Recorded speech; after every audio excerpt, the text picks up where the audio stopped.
You know the grammar rules. You have studied them for years. You know the difference between the present perfect and the simple past. You can recite vocabulary lists in your sleep. You have done the exercises. You have passed the tests. But let me ask you something. Can you survive a high-pressure corporate interrogation? Can you walk into a sleek glass office, sit down across from a sharp-eyed hiring manager, and answer rapid-fire questions in clear, confident, professional English, without freezing, without going blank, and without reaching for a translation in your head? Because that is a completely different skill, and most English learners have never been trained for it. Today, we are ditching the textbooks, we are closing the grammar workbooks, and we are throwing you, yes, you, into a grueling real-time job interview simulation. It is time to see if your English holds up when the clock is ticking, when the interviewer is staring at you, and when the stakes are at their absolute highest.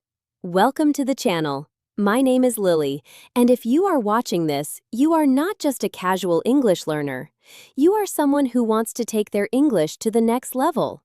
You are someone who is ready to be challenged. You are someone who knows that real fluency is not built in a classroom, it is built under pressure. So let me tell you exactly what we are doing today. In this lesson, we are going to explore something I call the stress response paradox, which explains why perfectly fluent people suddenly forget how to speak when a real interview starts. Then, we are going to break down the mechanics of professional presence, the specific words, phrases, and techniques that make you sound like a leader, not a textbook. After that, we are going straight into a high-pressure drill, a real interview simulation where you will be asked rapid-fire questions and you will practice responding out loud, right now, in real time. Then, we will refine your instinctive responses, replacing weak, hesitant language with powerful, decisive professional English. And finally, we will give you a personal toolkit of go-to phrases that you can use in any high-stakes situation going forward. Now, here is what I want you to keep in mind throughout this entire lesson. Fluency is not about being perfect. It is about being fast and being natural. It is about training your brain to produce professional English the same way a native speaker does, automatically, instinctively, without thinking. And that is exactly what we are building today. Stay with me, because in a moment, I am going to reveal something about how your brain works under pressure that might completely change the way you approach English learning forever. Let us get started. Section 1. The Stress Response Paradox. The comfort of the classroom versus the reality of the interview room. Let me paint a picture for you. You are sitting in your favorite chair. Maybe you have a cup of coffee next to you. You are watching an English lesson on your phone or working through an exercise in a textbook. And everything feels manageable. You can pause the video. You can reread the sentence. You can look up a word. You have time. You have control. You have zero pressure. That is the classroom environment, and it is a wonderful place to learn. But here is the brutal truth that most English teachers will never tell you. The skills you build in a comfortable, low-pressure environment do not automatically transfer to a high-pressure, real-world situation. Think about it.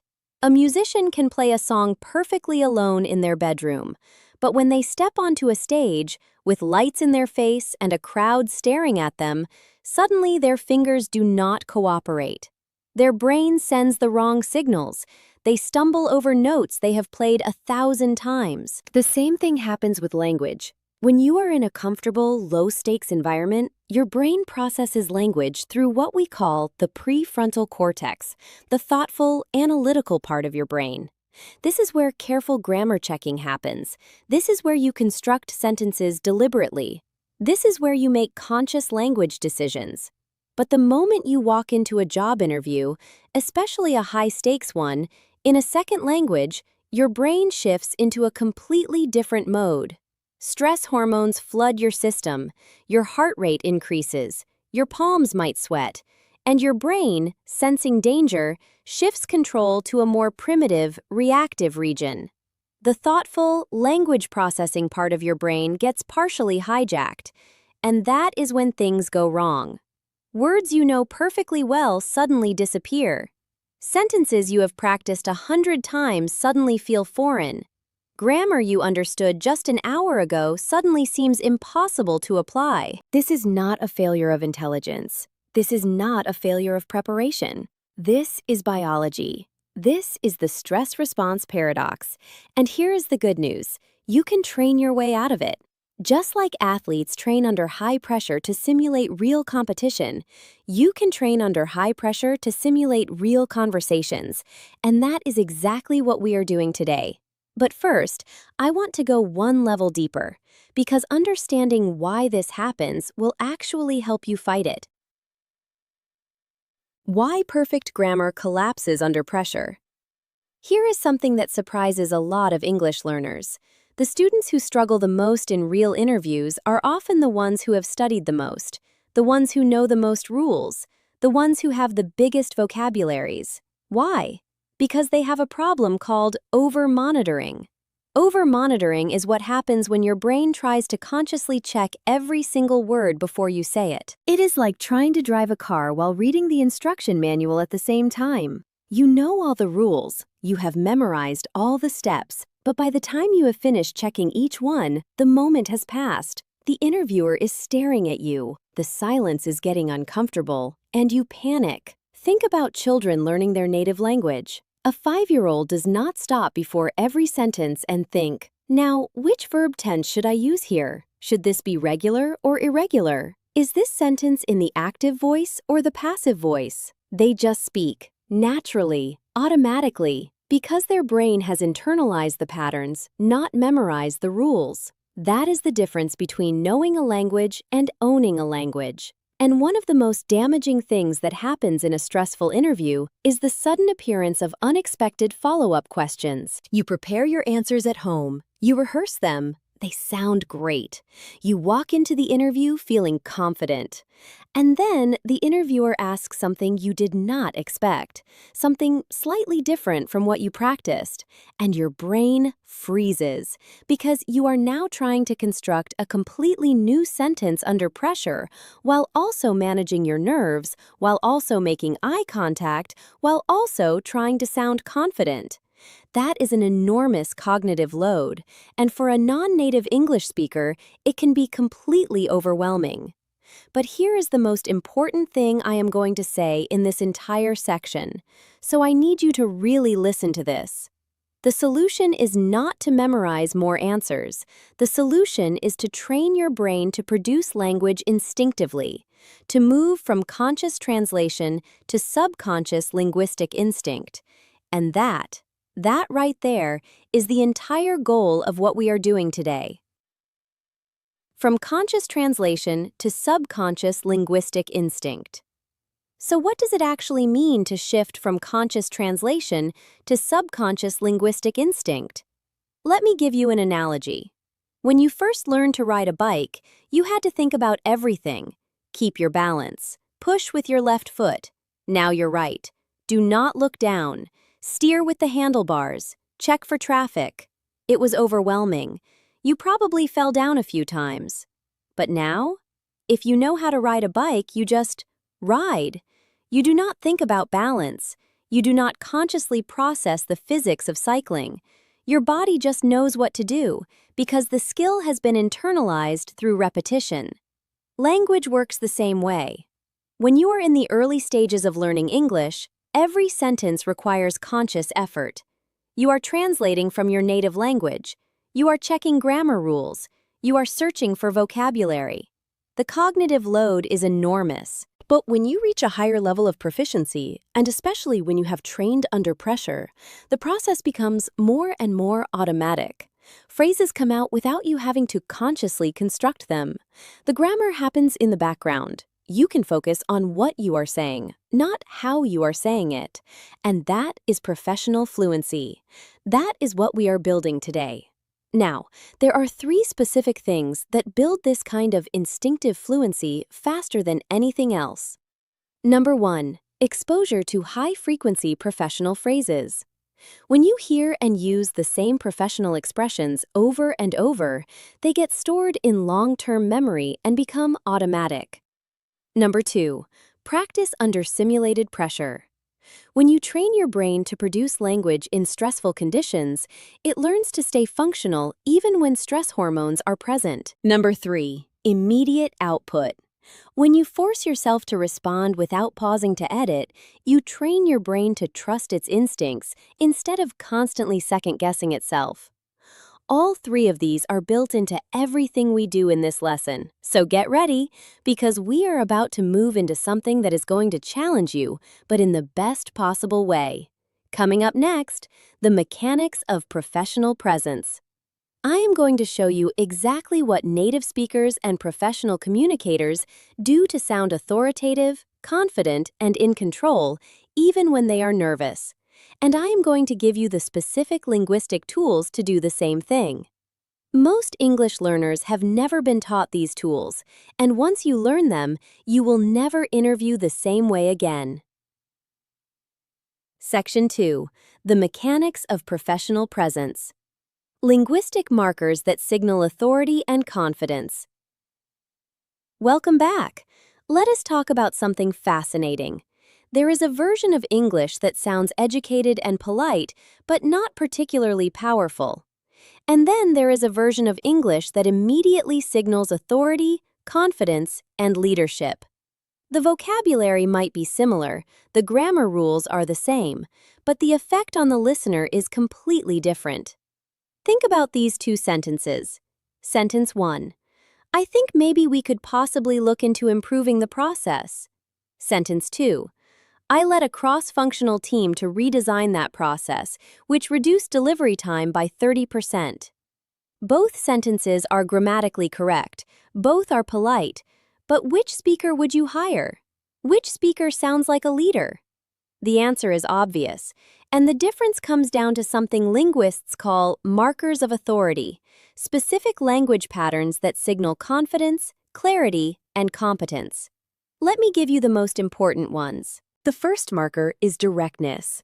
Authoritative speakers make statements. They do not hedge everything with words like maybe, possibly, I think perhaps, or kind of. Instead of saying, I think I am maybe good at problem solving, they say, I am skilled at solving complex problems under pressure. Direct, clear, confident. The second marker is specificity. Vague answers sound like you are making things up. Specific answers sound like you actually did the work. Instead of saying, I helped improve things in my last job, say, in my previous role, I implemented a new customer feedback system that reduced complaint resolution time from 5 days to 24 hours. The third marker is ownership language.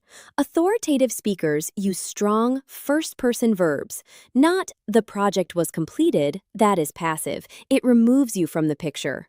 Instead, I delivered the project. I coordinated the team. I drove the initiative.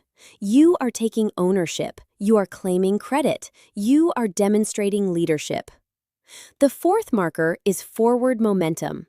Confident speakers do not just describe what happened, they connect the past to the present to the future. I built X, which led to Y, and that experience has prepared me to Z. This creates a narrative arc. It shows that you think strategically and not just reactively. Now, here is something I want you to notice. None of these markers require advanced vocabulary. You do not need complicated words to sound professional. What you need is clarity, specificity, and directness. Those qualities are available to you at every level of English proficiency. Let us keep going, because the next concept is one that most English learners have never been taught, and it is incredibly useful.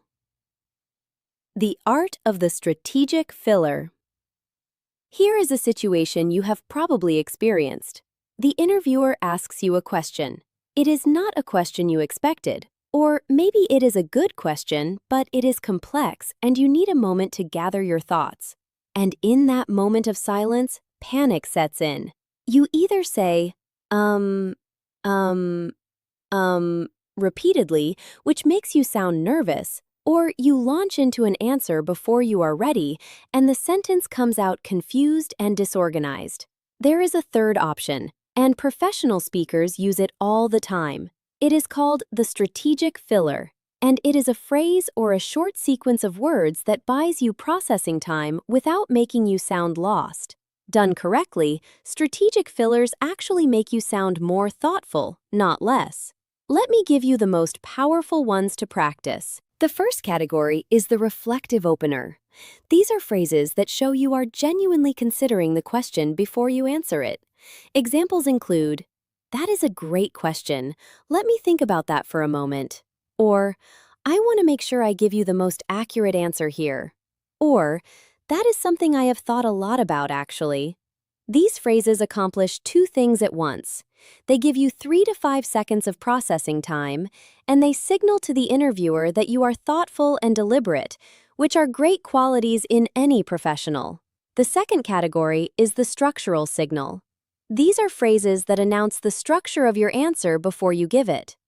Examples include, "There are really 3 things I would highlight here." Or, "To answer that, I need to give you a little bit of context first." Or, "The way I think about this is in terms of 2 distinct phases." These phrases are brilliant because they buy you even more time. You are essentially describing your answer before giving it, and they also create an expectation in the listener's mind, which keeps them engaged and helps them follow your answer more easily. The third category is the bridge phrase. This is used when you need to transition from one part of your answer to another without losing momentum.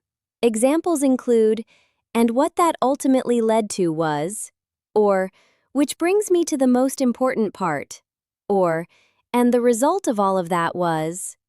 Bridge phrases are particularly useful in behavioral interviews, where you are expected to tell a story. They keep the narrative moving, they signal coherence, and they prevent the dreaded trailing off problem where your sentence just kind of stops. Now, I want to make a very important distinction here. A strategic filler is not a crutch. It is a technique. The goal is not to use these phrases to avoid saying anything. The goal is to use them to set up a strong, clear, well-organized answer. The filler creates the runway. Your content is the plane that takes off. And here is something that might surprise you. Even native English speakers at the highest levels of business use these techniques constantly. If you watch a TED Talk or a high-level job interview, you will hear these phrases everywhere. They are a feature of professional communication, not a workaround. Let me give you a quick exercise right now. I want you to practice these 3 phrases out loud. Right now. Wherever you are. Yes, out loud. Say each one 3 times. Ready? That is a great question. Let me think about that for a moment. There are really 2 things I would highlight here. And what that ultimately led to was, say them, out loud, 3 times each. The physical act of saying them out loud starts the process of making them automatic, and automatic is exactly what we want. Good. Now let us move on to one of the most powerful vocabulary shifts you can make, moving from passive vocabulary to active, high-impact phrasing. From passive vocabulary to high-impact phrasing. Most English learners have what I call a recognition vocabulary that is much larger than their production vocabulary. What does that mean? It means you can recognize and understand a word when you read it or hear it, but when you are speaking, that word does not come to you naturally. It is stuck in passive storage, not active deployment. In a job interview, you need active vocabulary. You need words that come to you instantly, without searching. So I am going to do something right now that is incredibly practical. I am going to take the most common, low-impact words that learners use in interviews, and I am going to replace them with high-impact, professional alternatives. And we are going to practice them together. Let us start with verbs, because verbs are the engine of any sentence. Instead of help, use support, facilitate, enable, or empower. Instead of make, use develop, create, design, build, or engineer. Instead of do, use execute, implement, deliver, or drive. Instead of work with, use collaborate with, partner with, or align with. Instead of improve, use optimize, enhance, streamline, or elevate. Now let us look at some common interview sentences and upgrade them. Original sentence: I helped my team do the project better. Upgraded sentence: I collaborated with my team to optimize our project delivery process, which led to measurable improvements in both efficiency and quality. Let us do another one. Original sentence: I am good at working with difficult people. Upgraded sentence: I have developed strong skills in navigating complex interpersonal dynamics and facilitating productive dialogue even in high-tension environments. One more. Original sentence: I learn things quickly. Upgraded sentence: I have a proven ability to acquire new competencies rapidly and apply them effectively in real-world contexts. Now, do not misunderstand me here. I am not saying you should make every sentence complicated. Clarity is always the priority, but when you are in a professional context, especially a job interview, using precise professional language signals that you belong in that environment. It signals that you understand the culture. It signals that you are ready for the role. And here is the key insight that I want you to hold on to as we move into the simulation. The goal is not to impress the interviewer with fancy vocabulary. The goal is to communicate clearly and confidently using language that is appropriate for the professional environment. There is a difference. One is performance, the other is presence. And presence is what we are building. Speaking of building, let us do a quick check-in. If you are finding this lesson valuable, I would love for you to hit that like button. It really helps this content reach more English learners just like you. And if you have not subscribed yet, please do. We release new English learning videos regularly, and you do not want to miss them. Now, brace yourself, because in the next section, we are done with theory. We are going straight into the fire. The simulation begins now. Section 3. The simulated high-pressure drill. Setting the scene. Your interview begins. All right, I need you to do something for me right now. Sit up straight, take a breath, and imagine this. You have just walked into a modern, glass-walled office on the 14th floor of a corporate tower. The air conditioning is cool. The chairs are sleek and black. There is a single camera on a tripod in front of you because this is a hybrid interview. 2 interviewers are in the room. One more is joining remotely via video call. Their names are Marcus, Director of Operations, Sophia, VP of People and Culture, and James, joining from the Singapore office. They are professional, they are polite, but they are also evaluating every single word you say. You have been applying for a senior project coordinator role at a fast-growing technology company. This is the final stage interview. You have made it this far. But now comes the hardest part. Here is how this drill works. I am going to ask you interview questions, real questions that modern corporate interviewers actually use. After each question, I will give you 10 seconds to begin forming a response mentally. Then, I want you to press pause on this video or simply speak out loud if you are watching somewhere private and give your answer. After that, I will come back with a strong model answer, and we will analyze what makes it effective. Remember, do not over-edit. Do not translate from your native language first. Just speak. Let it come out. We will refine later. Right now, we are training output, not perfection. Are you ready? Good. Let us begin. Thank you for coming in today. We have read through your application, and we are impressed with what we see. But before we dive into specifics, I want to start with something open-ended. Tell me, and I want you to be genuinely candid here, what is the single most important thing you want us to know about you that is not on your resume? Okay, pause. This is the first question, and it is deliberately open-ended. The interviewer is not asking you to recite your biography. They are asking you to reveal something about who you are, your values, your personality, your self-awareness. They want to see if you can think on your feet and communicate with authenticity. Take your 10 seconds now. What would you say? Good.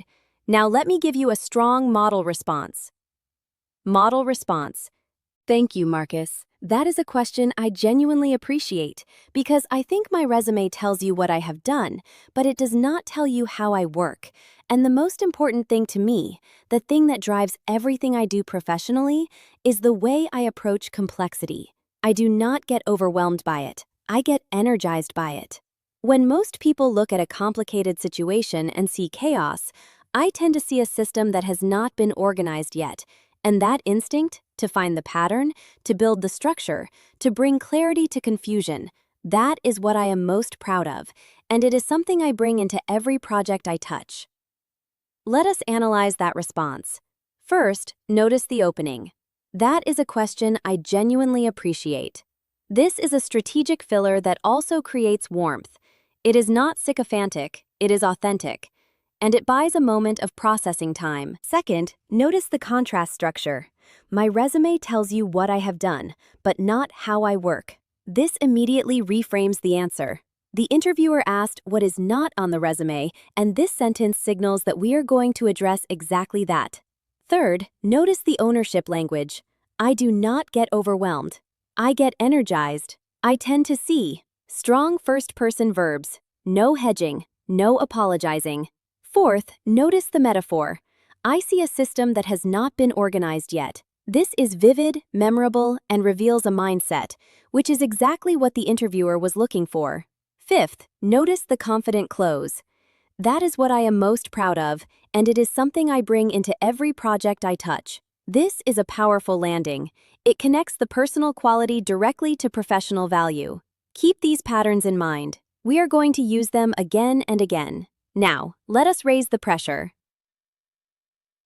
Round 2. The behavioral questions. I want to dig into a specific scenario. Tell me about a time when you were working on a project and a key stakeholder completely changed direction at the last minute, close to the deadline. How did you handle it? And what was the outcome? This is a behavioral question. Behavioral questions ask you to describe a real situation from your past to demonstrate a competency.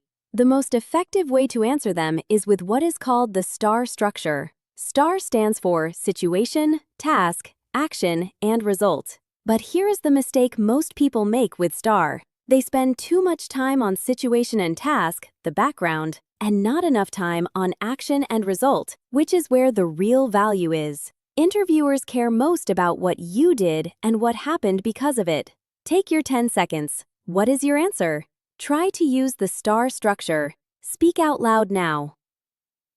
Model response. Absolutely. I can share a situation that comes to mind immediately. I was coordinating a product launch for a major retail client about 3 weeks before the launch date when the client's CEO decided that the entire visual branding needed to be overhauled. A decision that, in normal circumstances, would require several months of work. My task was to keep the project on track while also accommodating this significant change, which meant I had 2 competing priorities, and I had to align a team of 12 people who were, understandably, frustrated. What I did first was called an emergency clarity session. I brought together the core leads and reframed the situation, not as a crisis, but as a redefinition of scope. I created a rapid prioritization framework, identifying what could be changed quickly, what needed to be phased in after launch, and what we needed to protect at all costs. I then went back to the client with a revised timeline and a clear trade-off analysis, giving them full visibility into what the change would mean for the delivery schedule. The result? We launched on the original date with 70% of the visual rebrand in place.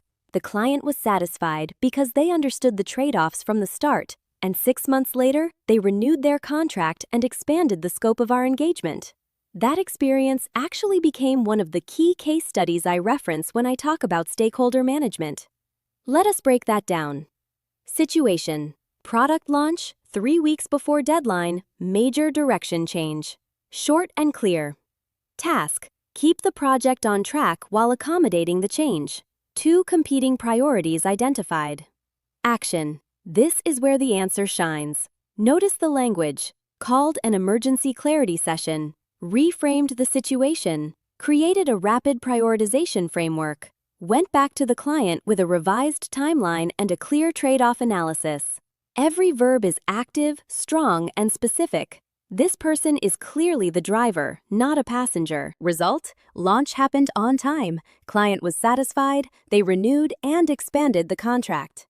Quantified where possible. And then the speaker adds a bonus layer. That experience actually became one of the key case studies I reference. This tells the interviewer that the candidate learned from the experience and has integrated it into their professional toolkit. That is the kind of answer that gets people hired. Let us keep going. I am not letting up. Round 3, the conflict question. I want to ask you about conflict, not project conflict, personal conflict. Tell me about a time when you had a serious disagreement with a colleague or a manager. Not a small misunderstanding, a real disagreement where there was genuine tension.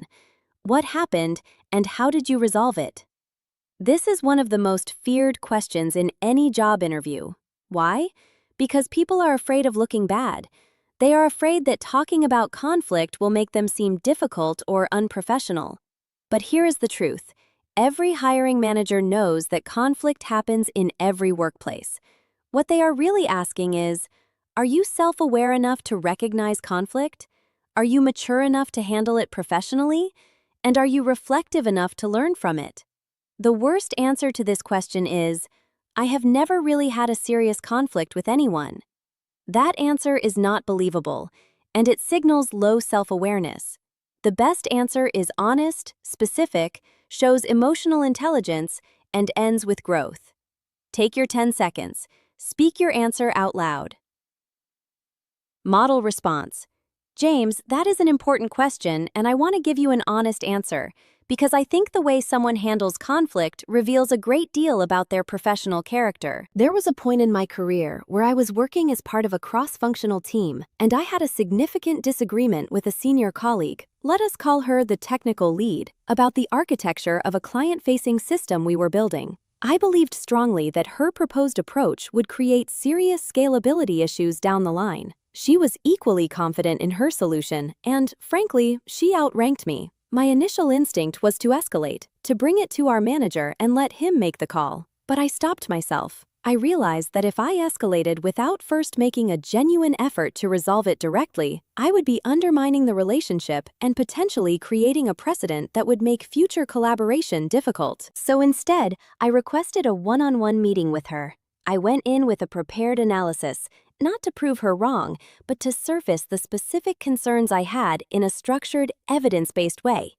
I asked her to walk me through her reasoning, and I listened, genuinely listened, because I also recognized that she had experience I did not. What emerged from that conversation was actually a hybrid approach that incorporated both perspectives and was stronger than either of our original proposals. She acknowledged the scalability concerns. I acknowledged the elegance of her core design, and we presented a unified recommendation to the manager. What I took from that experience was a lesson I carry into every professional relationship. Disagreement, handled with respect and evidence, is not a threat to collaboration.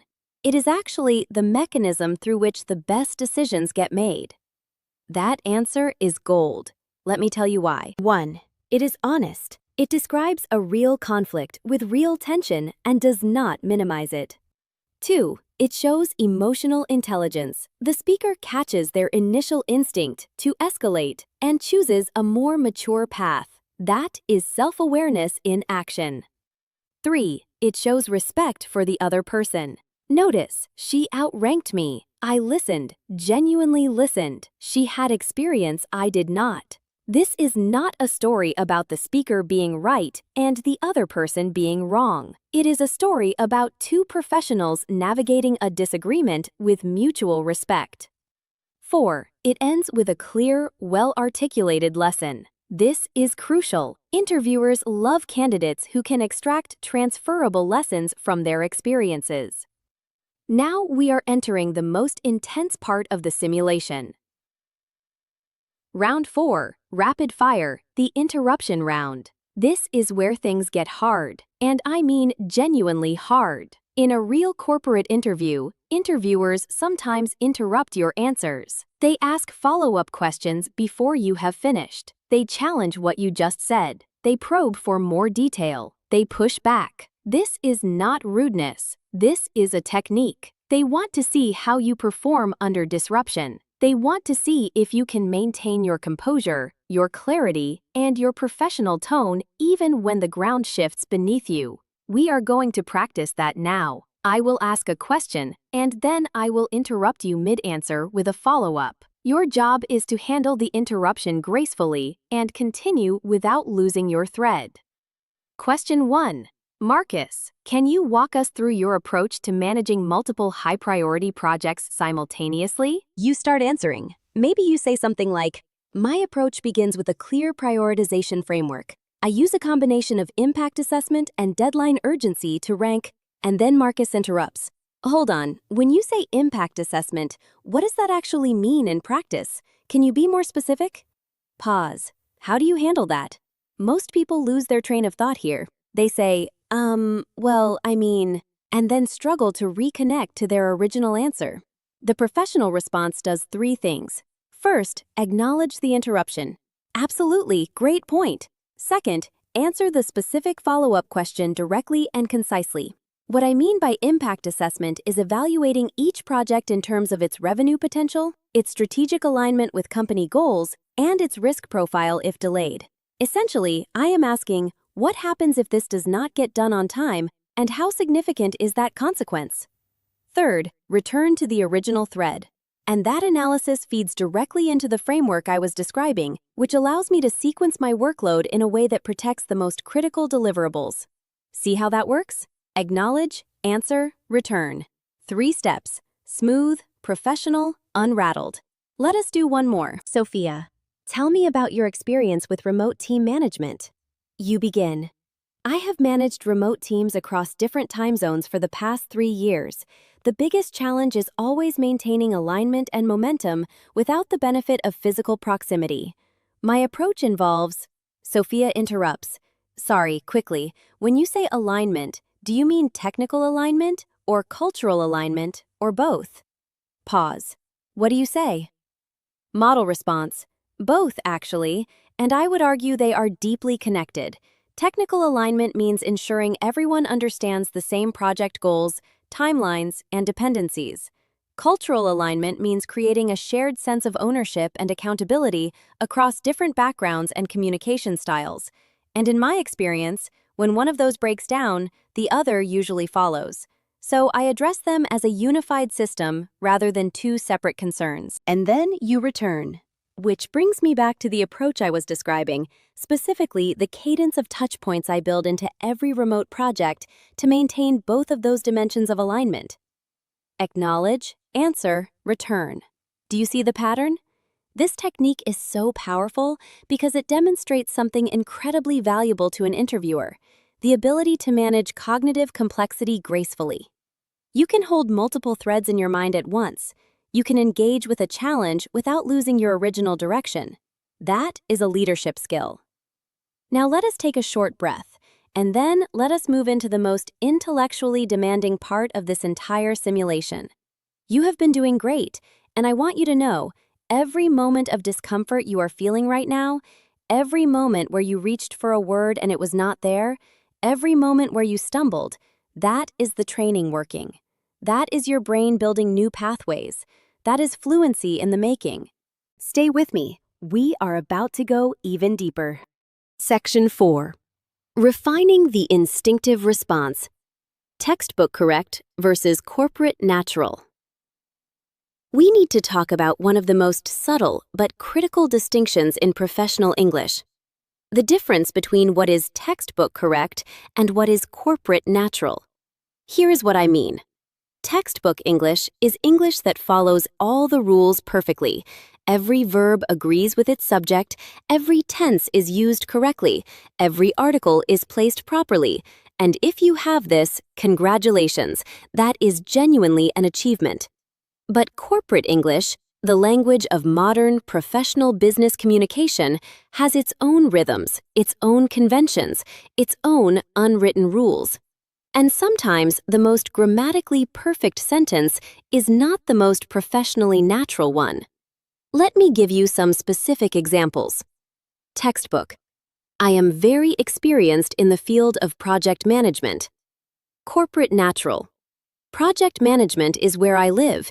It is the discipline I have built my career around for the past 7 years. The first sentence is perfectly correct, but it sounds like it was written by someone who does not quite speak the language of modern business. The second sentence sounds alive. It has personality. It has confidence. It sounds like someone who actually belongs in a corporate environment. Another example. Textbook. I believe I possess the necessary skills for this position. Corporate natural. Based on what you have shared about this role, I am confident this is exactly the kind of challenge I am built for. See the difference? The textbook version is passive and generic. The corporate version is specific, forward-looking, and confident without being arrogant. One more. Textbook. I worked in cooperation with other team members to achieve our goals. Corporate natural. I am a strong collaborator. I genuinely believe the best outcomes come from diverse perspectives working toward a shared goal. And that belief shapes how I show up in every team I join. What makes the corporate version stronger? It reveals values. It shows the person has thought about how they work, not just what they have done. And it connects past behavior to future promise, which is exactly what interviewers are trying to assess. So how do you develop this kind of corporate natural fluency? Through exposure and practice. By listening to how senior professionals actually talk, in interviews, in podcasts, in conference keynotes, and by deliberately incorporating those patterns into your own speech. And by doing exactly what we are doing right now. Replacing low-power verbs with decisive language. I want to spend some time now on one of the most common weaknesses I see in interview English, even among highly proficient speakers. It is the over-reliance on low-power verbs. Specifically, the verbs was, were, had, got, did, and made. These verbs are not incorrect, but they are weak. They carry almost no information beyond the basic fact of existence or occurrence. And in a job interview, every word you say is an opportunity to demonstrate competence. When you use weak verbs, you waste that opportunity. Let me give you a before and after exercise. For each weak sentence, I want you to hear the upgraded version and notice how much stronger it is. Weak. I was in charge of the marketing team. Strong. I led a 12-person marketing team and drove a 30% increase in brand engagement over 2 quarters. Weak. We had a problem with the software. Strong. We encountered a critical software failure that threatened our launch timeline, and I coordinated the rapid response team that resolved it within 48 hours. Weak. I did a lot of client communication. Strong. I managed all client communication for our top-tier accounts, serving as the primary point of contact for over 20 enterprise-level clients. Weak. I made the report. Strong. I developed a comprehensive quarterly performance report that became the template adopted company-wide. Weak. Things got better after we changed the process.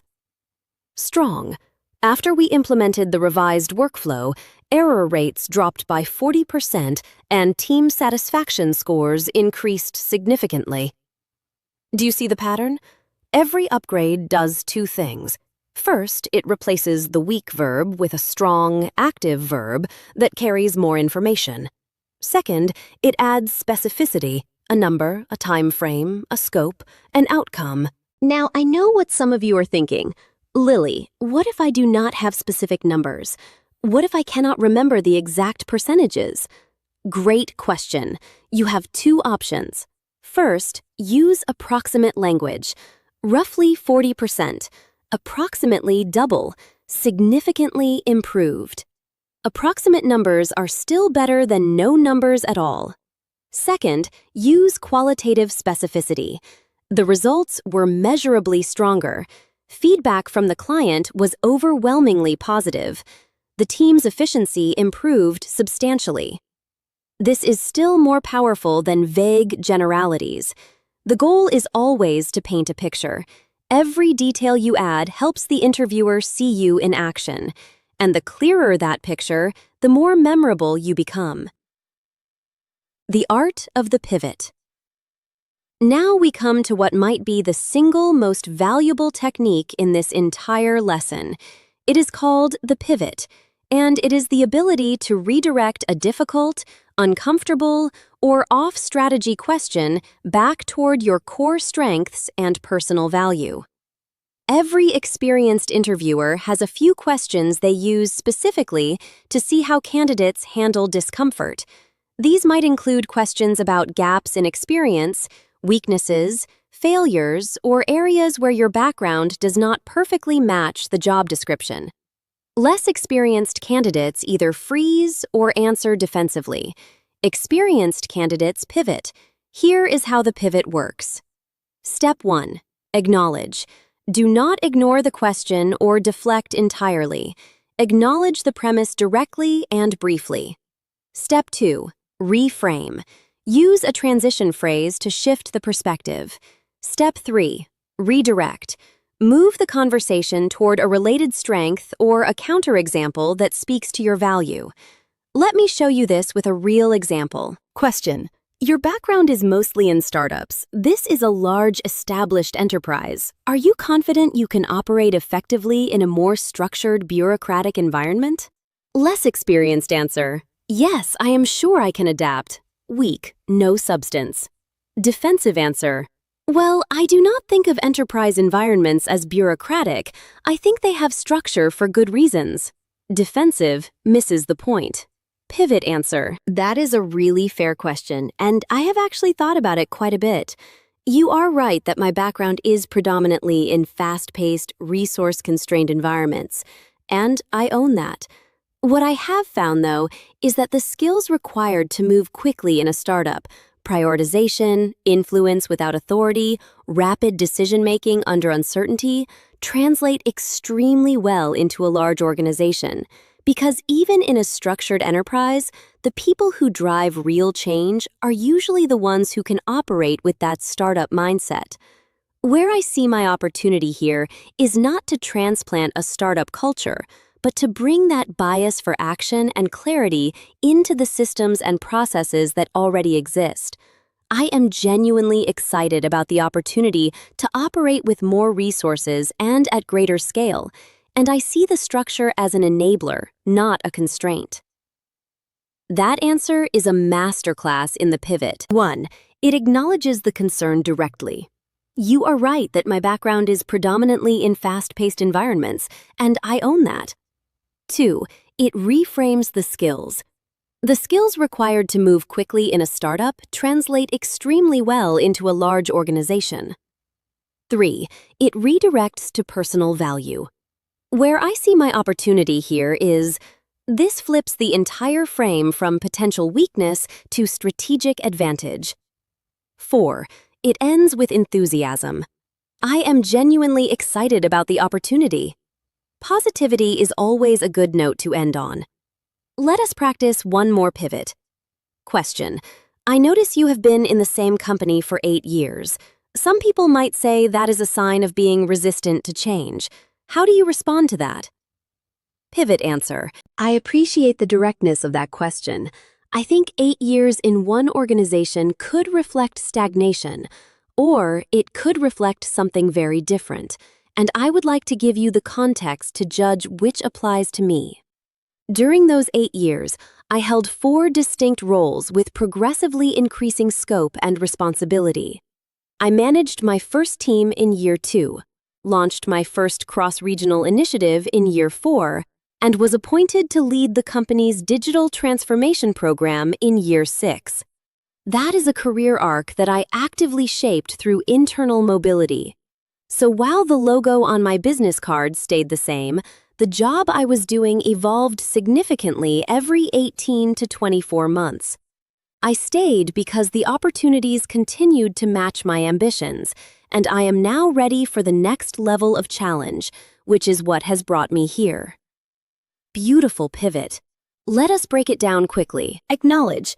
I think 8 years in one organization could reflect stagnation. Reframe. Or it could reflect something very different. Redirect. Specific evidence, 4 roles, progressive responsibility, clear milestones. Close strong. I stayed because the opportunities continued to match my ambitions. That is the pivot. Learn it, practice it, own it. And if you are enjoying this lesson, I hope you are, because we have covered some genuinely powerful material, I would love it if you took a moment right now to like this video and share it with someone who is preparing for a job interview. It truly helps this channel reach more learners who need exactly this kind of practice. Also, if you want even more English listening and speaking practice, make sure you check out our podcast playlist on this channel. There are many more lessons designed to help you improve your English naturally, in exactly the kind of real-world contexts that matter most. But we are not done yet, because in the final section, we are going to build you a toolkit that you can carry with you into every professional interaction for the rest of your career.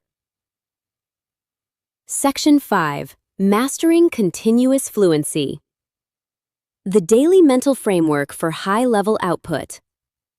We have talked a lot about interviews, but the truth is, the skills we have been building today are not just for the interview room. They are for every high-stakes professional conversation you will ever have. The boardroom presentation, the difficult client call, the tense team meeting, the performance review, the unexpected conversation in the hallway with your CEO. All of these moments require the same thing: the ability to produce clear, confident, professional English on demand, regardless of how tired you are, how nervous you feel, or how unprepared you were for the conversation to go in that direction. So, how do you build and maintain that level of fluency consistently? I am going to give you what I call the Daily Mental Framework for High-Level Output. It has 3 components.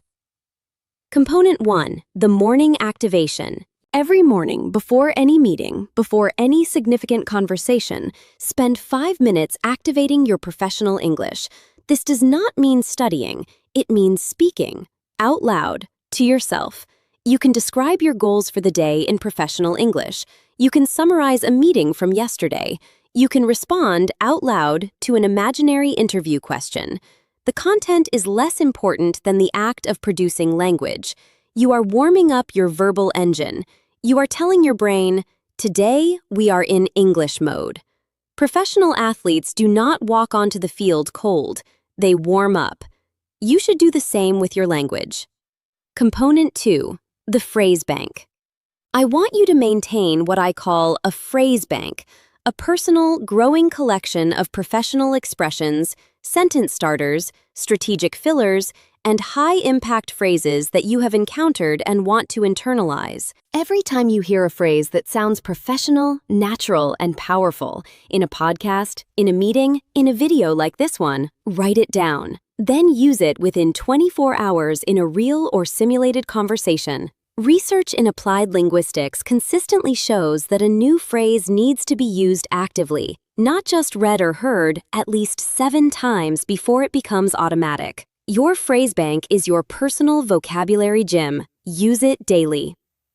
Component 3, the end-of-day review.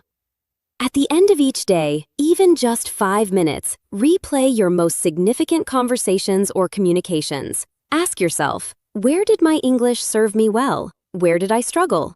Was there a moment where I wanted a word or phrase and could not find it? Make a note of that gap. Look up what you could have said, add it to your phrase bank, and consciously commit to using it tomorrow. This cycle, activation, real use, reflection, expansion, is the engine of professional fluency development, and it works at any level of English.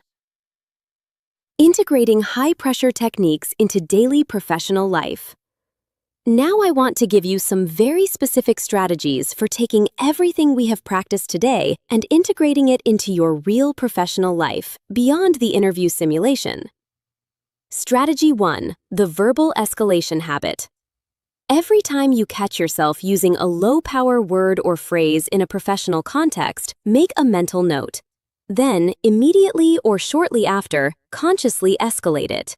For example, if you are in a meeting and you say, I think we should probably maybe consider looking at this option, pause internally, and at the next opportunity, restate, To be clear about my recommendation, I think this is the right option, and here is why. You are essentially editing yourself in real time. Over days and weeks, this habit rewires the language patterns your brain reaches for first. Strategy 2. The shadow practice. Find a podcast, a YouTube video, or a recorded interview featuring a professional speaker whose English you admire, someone who speaks with authority, clarity, and natural confidence. Listen to 1 to 2 minutes, then pause, and try to reproduce what they said, not word for word, but in terms of structure, tone, and phrasing. This technique is called shadowing, and it is one of the most powerful accelerators of fluency at the professional level. It exposes you to natural professional speech patterns and trains your brain and mouth to reproduce them. Strategy 3. The micro debrief. After any significant professional interaction, a client call, a presentation, a meeting where you were expected to contribute, take 30 seconds to ask yourself 3 questions. 1. What did I say well in English today? 2. What was the moment where I felt least confident or fluent? 3. What is one phrase or technique I can take from today's lesson and apply in tomorrow's conversation? 3 questions, 30 seconds. But over time, this habit creates enormous clarity about your development trajectory and keeps your learning intentional rather than passive. Strategy 4. Create pressure deliberately. I said this at the beginning and I will say it again now. Real fluency is built under pressure. So create pressure deliberately. Join an English-speaking professional community. Volunteer to present in your next meeting, even if it is just a brief update. Apply for the job that feels slightly beyond your current English level. Seek out conversations that stretch you. Comfort is the enemy of progress. Every time you step into a situation that is slightly too difficult, you grow. And the more you grow, the easier the next difficult situation becomes. This is the compounding effect of language development, and it is accelerated dramatically when you combine real-world practice with the intentional skill building we have done today. Your personal toolkit, go-to phrases for high-stakes scenarios. And now, the moment many of you have been waiting for. I am going to give you a curated, practical toolkit of go-to phrases for every major type of high-stakes professional communication.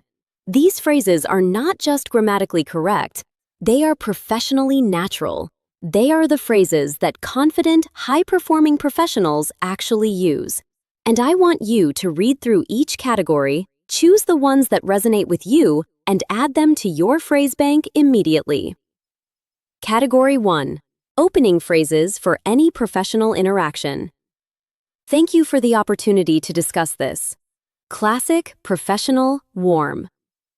I want to start by acknowledging something important. Signals seriousness and intentionality. Before I answer, let me make sure I understand the question correctly.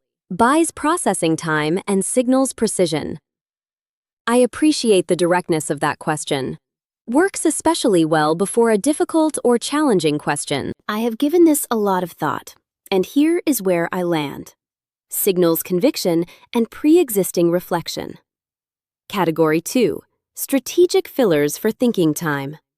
That is a nuanced question. Let me give you a considered answer. There are a few dimensions to that, and I want to make sure I address them all. What I would say is this, and I want to be precise here. The most honest answer I can give you is this. I want to frame this carefully because context matters here. Category 3. Transition phrases for storytelling. And what made that particularly challenging was, the turning point in that situation was, what I did next, and this was the critical decision was, and the result of that approach was significant. Looking back on it, what I would do differently is Category 4. Phrases for handling pushback. I hear that concern, and I want to address it directly. That is a fair challenge, and I think it deserves a real answer. I understand why that might look that way from the outside. Here is the fuller picture. I respectfully see this differently, and here is why. You are raising a point that I think is actually central to the whole conversation. Let me tackle it head-on. Category 5. Closing phrases that leave a strong impression. I am genuinely excited about what this role represents, both the challenge and the impact.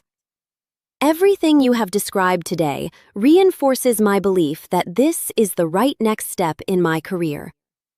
I am confident in my ability to deliver, and I am equally committed to continuing to grow. Thank you for the quality of this conversation. It has given me even greater clarity about why I want to be part of this team. I look forward to the possibility of contributing to what you are building here. These phrases are yours now. Use them, adapt them, make them your own. The most powerful versions will be the ones you personalize with your own vocabulary and experiences. But first, let us do one final exercise, one final round of the simulation. And this time, I want you to try to use at least 3 phrases from the toolkit in your answer. The final simulation, putting it all together. Marcus, we are coming to the end of our time together, and I want to give you the opportunity to close strong. In 3 to 5 minutes, tell us, why are you the right person for this role? Not based on your resume, we have read that. Tell us something that makes you genuinely different from every other qualified candidate we are going to speak with this week. This is it. This is the question that defines careers. Not, why do you want this job? Not, what are your qualifications? But, why are you the right person? What makes you genuinely different? This question requires everything we have practiced today: self-awareness, specificity, confidence, storytelling, ownership language, the pivot, strategic fillers, a strong, memorable close. Take your time now. Think about what your answer would be. Speak it out loud. Use the toolkit phrases. Use the star structure if you need to. Be specific. Be direct. Be yourself, but the most professional, clear, confident version of yourself. Speak now. Model response. Marcus, Sophia, James, thank you for that question. I want to answer it honestly because I think you deserve more than a polished sales pitch. What makes me different is not a single skill or a single experience. It is a combination of things that, together, create a profile that I believe is genuinely rare. First, I operate at the intersection of strategic thinking and operational execution. A lot of people are great at one or the other. They are either the visionary who generates brilliant ideas but struggles to implement them, or the executor who delivers efficiently but cannot see the big picture. I have spent my career deliberately developing both dimensions. I can sit in a strategy meeting and contribute meaningfully to the direction, and then I can walk out of that meeting and build the operational plan to make it happen. That combination, strategy and execution in one person, is something your team described as a core gap in this role. Second, I bring a perspective that I think is genuinely unusual for this role. My background spans 3 different industries: technology, retail, and financial services. That breadth has given me a pattern recognition ability that I find invaluable. When I see a problem, I am not constrained by the assumptions of one sector. I ask, how did a completely different industry solve this? And often the answer is surprising and useful. Third, I am a builder. Not just of systems and processes, but of teams and culture. The organizations I have been part of did not just run better when I was involved. The people in them felt more aligned, more motivated, more clear about what they were doing and why. I care about that deeply. I believe that operational excellence and human engagement are not trade-offs, they are multipliers of each other. And finally, I want to be transparent about something. I am not the candidate who checks every single box on the job description. No one is, honestly. But I am the candidate who, when faced with a gap, closes it faster than you would expect because I am genuinely motivated by the challenge of growth, not by the comfort of already knowing everything. I am confident in my ability to add significant value to this team from day one. And I am equally committed to continuing to grow in the dimensions that matter most to you. I would be proud to be part of what you are building here. Now that is a closing statement. Let me highlight the key moves. Opening hook. I want to answer it honestly because I think you deserve more than a polished sales pitch. This immediately establishes authenticity and builds trust. Three-part structure. The answer is organized into three distinct differentiators: strategic execution, cross-industry perspective, and culture building. This demonstrates structured thinking and makes the answer easy to follow and remember. Direct connection to the company. Something your team described as a core gap in this role. This shows the candidate was listening and can directly connect their value to the company's specific needs. Vulnerability with confidence. I am not the candidate who checks every single box on the job description. No one is, honestly. This is a masterful use of honesty. It is disarming, it is self-aware, and it is immediately followed by a confident reframe. I close gaps faster than you would expect. Strong close. Conviction, commitment, and genuine enthusiasm. No hedging, no trailing off. If you walked out of an interview after delivering a response like that, I can tell you with confidence, you would be remembered. We have covered an enormous amount of ground today, and I want to take a moment to acknowledge something important. This was not an easy lesson. This was not the kind of English practice where you passively watch and absorb. This required you to think, to speak, to push yourself.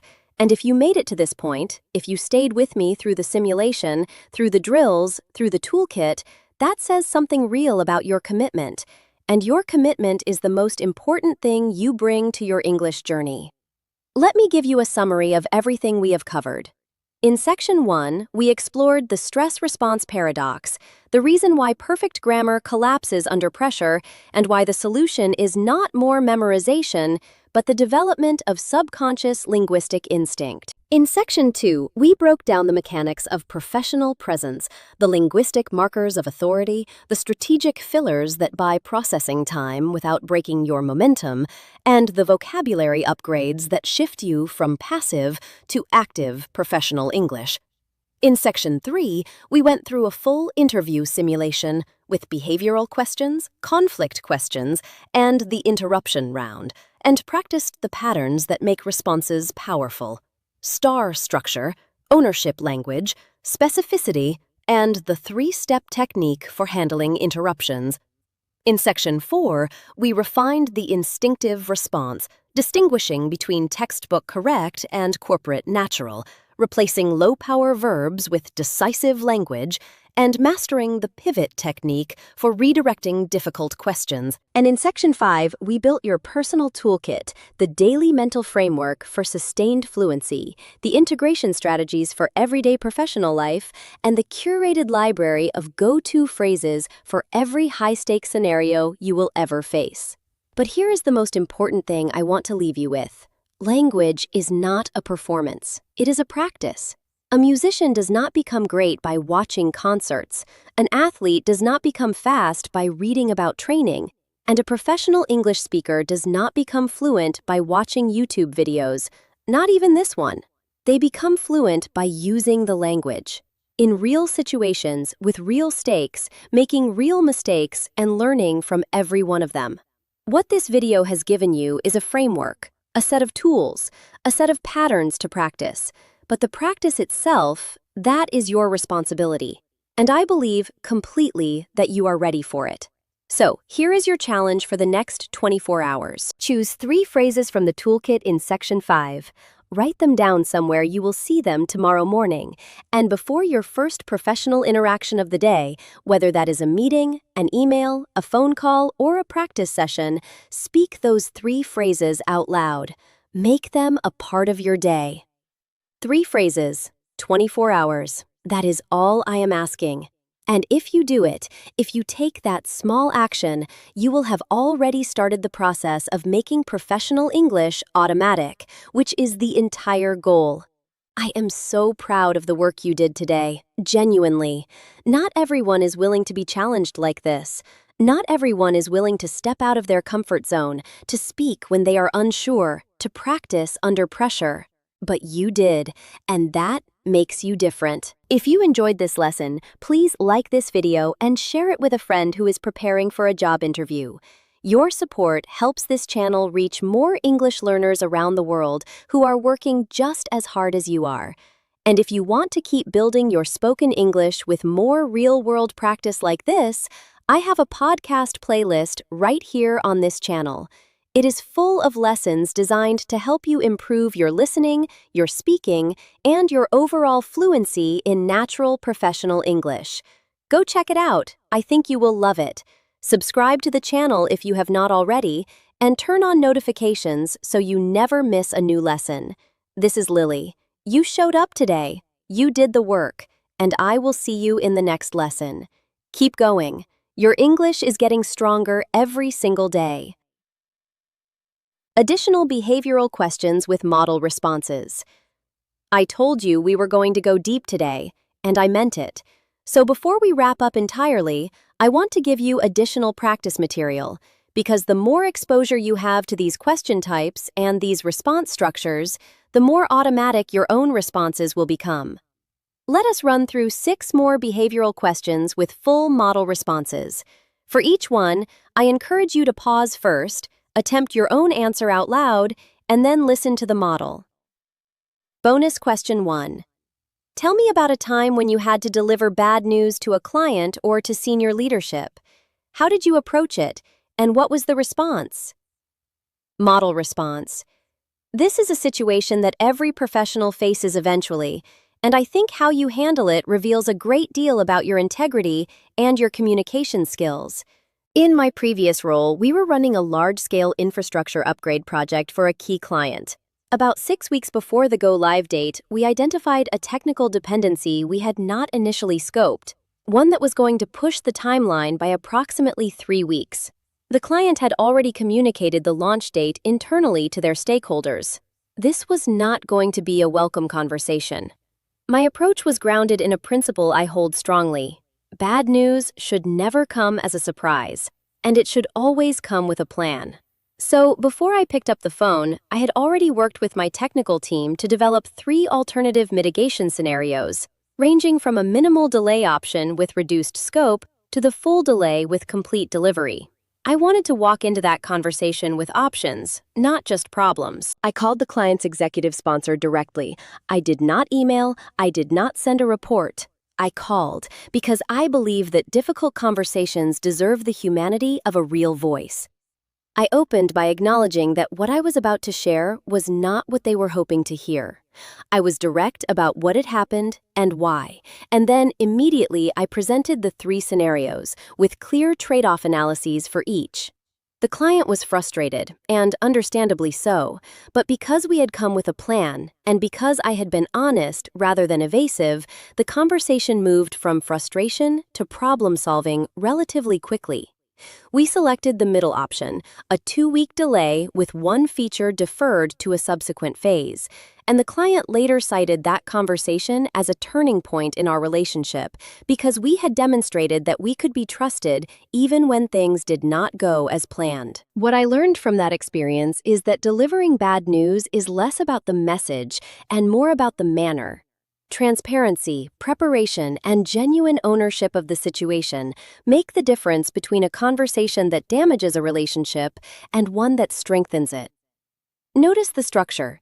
Context is brief, action is detailed and specific, result is concrete, and the closing lesson adds lasting professional value to the narrative. Bonus question 2. Describe a situation where you had to lead a team through a period of significant organizational change or uncertainty. What was your approach? Model response. Change management is actually one of the areas I feel most strongly about in my professional practice, because I have seen how poorly handled change can devastate even high-performing teams. The situation that comes to mind most vividly was when I was leading a regional team through a major corporate restructuring. The company was merging 2 business units, which meant role changes, reporting line adjustments, and, for some team members, the possibility of redundancy. The uncertainty was significant, and morale was understandably fragile. My approach was built on 3 principles: radical transparency, consistent communication, and individual attention. Radical transparency meant that I shared everything I legitimately could share about the process, including what I did not yet know. I think one of the biggest mistakes leaders make during change is giving people false certainty just to reduce anxiety. It tends to backfire when reality diverges from what was promised. I chose to say, here is what we know, here is what we do not know yet, and here is the timeline for when we will know more. Consistent communication meant that I held weekly all-team check-ins throughout the restructuring, even in the weeks when there was very little to report. Those meetings were not about information transfer. They were about maintaining connection and signaling to my team that they were not forgotten or deprioritized. Individual attention meant that I made time for a one-on-one conversation with every single member of my team, not just the senior ones. I wanted to understand what each person was worried about specifically and to give them a space to express it without judgment. The result was that my team had the highest retention rate in the business unit through the restructuring period. We lost only one person, compared to an average of 23% attrition elsewhere. And in the post-restructuring engagement survey, my team's scores were significantly above the company average. That told me that while the process was difficult, we had navigated it in a way that people felt was fair and human. Bonus question 3. Tell me about a time when you failed. Not a minor setback, a genuine failure. What happened, and what did you do about it? Model response. I want to give you a real answer here, not a polished one where I dress up a success as a failure, because I think you deserve honesty, and because I have genuinely failed in ways that have shaped who I am professionally. Early in my management career, I led a product development initiative that failed, not because the idea was wrong, but because of the way I managed the process and the team. I was overconfident in my own vision and did not invest enough time in genuinely listening to my team's concerns. There were warning signs, people flagging technical risks, suggesting alternative approaches, and I moved past them too quickly because I was committed to my original plan. The project launched 6 weeks late, significantly over budget, and with a product that did not fully meet the client's needs. It was a painful experience, and it cost the company a significant contract renewal. What I did about it. First, I owned it completely. I did not deflect, I did not rationalize. I sat with my manager and walked through exactly what had gone wrong and exactly what my role in it had been. That was a humbling conversation, but it was also an honest one. Second, I identified the root causes clearly. The failure was primarily a failure of listening and a failure of process. I had not built in adequate checkpoints for course correction. I had prioritized speed over diligence. Those were learnable lessons. And third, I changed my practice. I implemented what I now call a red flag protocol on every project I manage, a structured mechanism for team members to raise concerns formally and for me to genuinely evaluate them, rather than just acknowledging and moving on. That failure happened 7 years ago, and I can honestly say that the projects I have led since then have been significantly stronger because of what I learned from it. Failure is painful, but a failure you learn from is an investment. Bonus question 4. Where do you see yourself in 5 years, and how does this role fit into that picture? Model response. I want to answer this authentically, rather than with a scripted 5-year plan, because I think authentic ambition is more valuable to both of us than a polished narrative. In 5 years, I see myself in a senior leadership position, ideally one that gives me responsibility not just for delivering outcomes, but for developing the team that delivers them. Building capacity in other people is something I care deeply about, and it is an area of leadership I want to grow into more fully. Now, how does this role fit into that picture?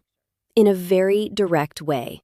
The scope of this role, the cross-functional collaboration, the stakeholder management, the exposure to senior leadership would accelerate my development in exactly the dimensions that matter most for where I want to go. I am not coming in here looking for a title. I am looking for the right environment to do meaningful work and continue to grow. And based on everything I have learned about this organization, I believe this is that environment. Bonus question 5. What is your greatest professional weakness, and what are you doing about it? Model response. I want to give you a real answer here rather than one of those classic responses like, I work too hard or I am a perfectionist, because I think you can see through those, and because I think genuine self-awareness is more impressive than a polished deflection. My genuine weakness is delegation, specifically knowing when to let go. I am someone who has very high standards for quality, and in the past, that has sometimes led me to hold on to tasks longer than I should, or to overcheck work that I should have fully trusted my team to handle. I am aware of this, and I have been actively working on it for the past 2 years. The practical approach I have taken is this. I have gotten much more deliberate about defining what done looks like before I assign a task, so that both I and the person I am delegating to have the same definition of success. And I have committed to a rule.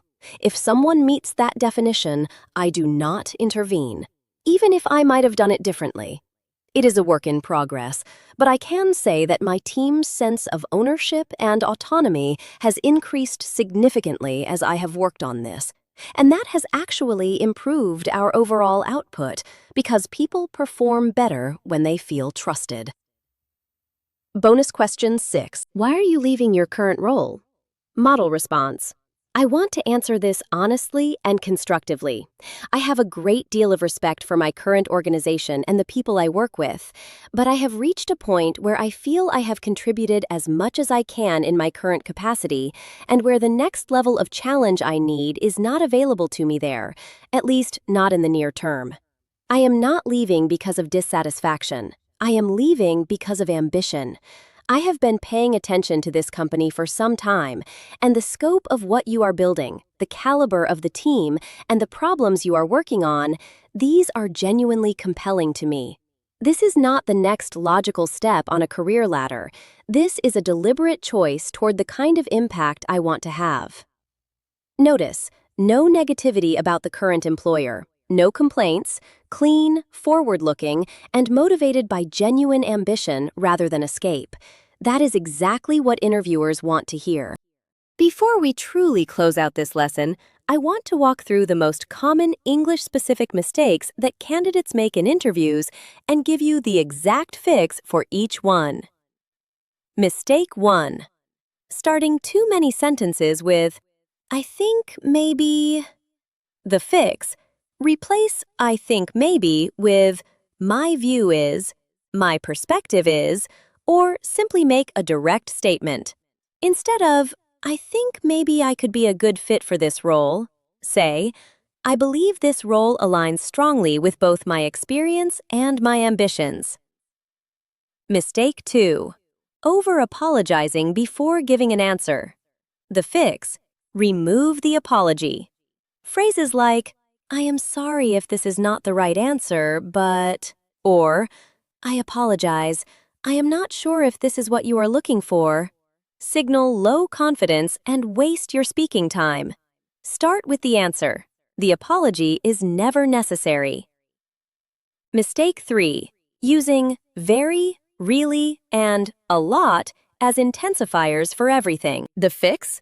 Replace these weak intensifiers with more specific language. Instead of, I am very experienced, say, I have 7 years of specialized experience. Instead of, we improved things a lot, say, we achieved a 40% improvement. Specificity is more persuasive than vague intensity.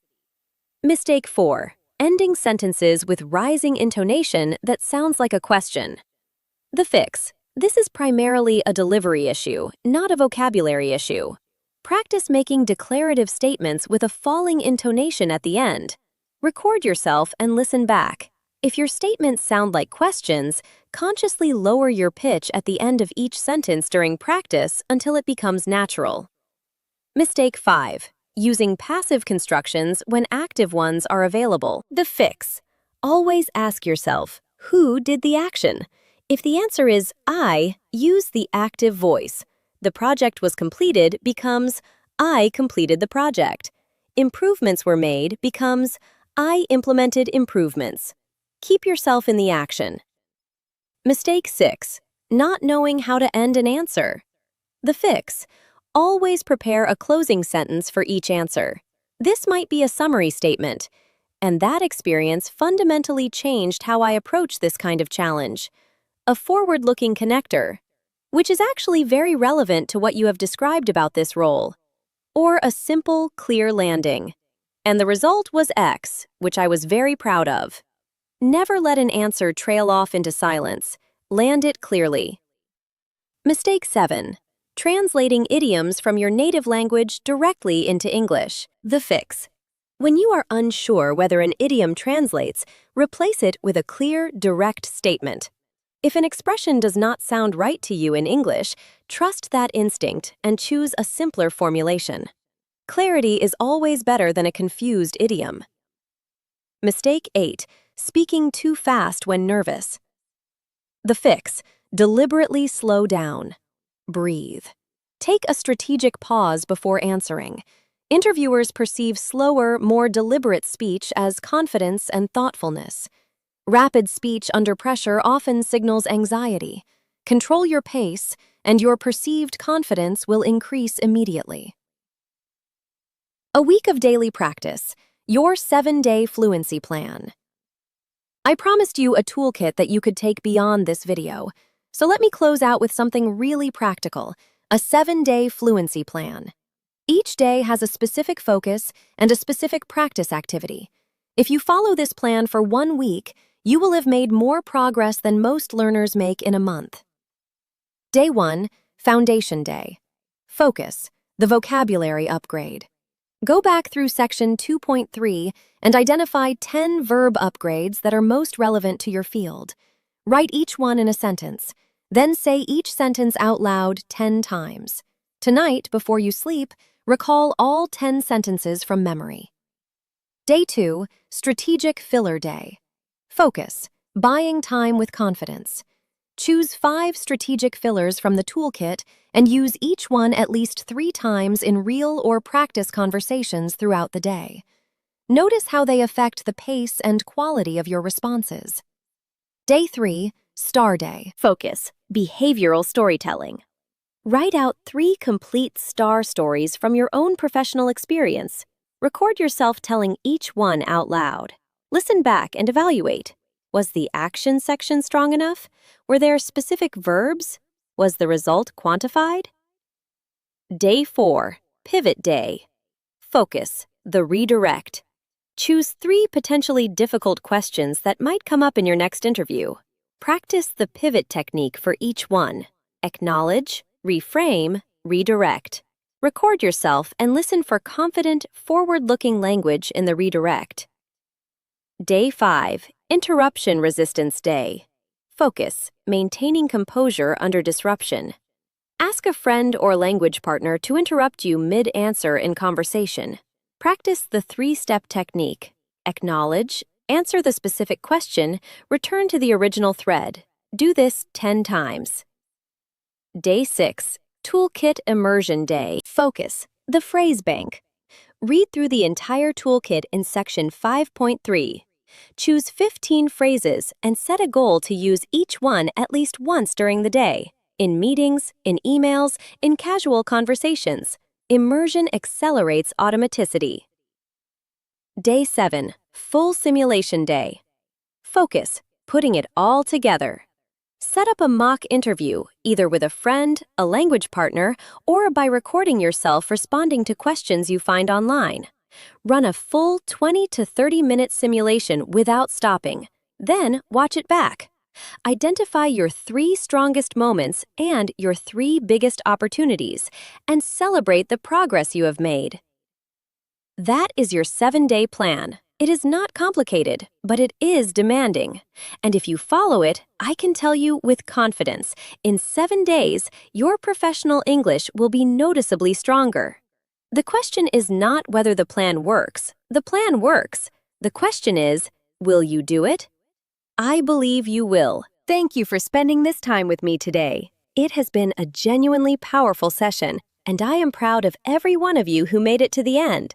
Do not forget to like, share, and subscribe to the channel for more English learning videos. And check out the podcast playlist for even more real-world practice designed to help you speak with clarity and confidence in every professional situation. This is Lily. Go practice, and I will see you in the next lesson.